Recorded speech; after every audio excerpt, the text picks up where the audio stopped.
Good morning! Beautiful day with me, Bilyonaryo Master Hans Kua.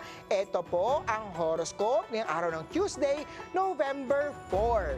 Para sa mga pinanganak ng Year of the Rat, huwag baliwalain ang pananakit ng balikat.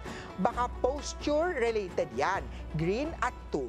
Kay Ox naman, kailangan i-prioritize ang deadline kesa sa pakikipagmarites. Orange at 6.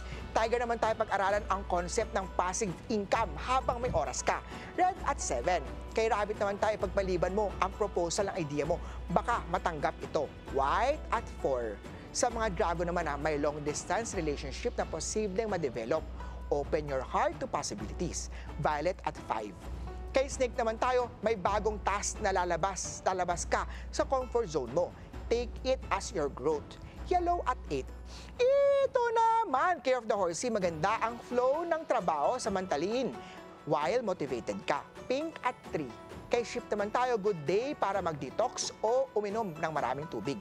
Silver at 6. Kay Monkey naman, marami kang idea pero baka kulang sa follow-through. Gawin lang slowly but surely. Blue at 9. Kay Rooster naman tayo, iwasan, ipangutang ang credit card mo. Baka may consequences yan. Red at 4. Kay Dog naman tayo, may offer na huge kasamang responsibility na malaki din. Handa ka na ba? Brown at 1. Sa mga pig naman tayo, hindi masamang magmahal muli ng taong fully healed ka na ba?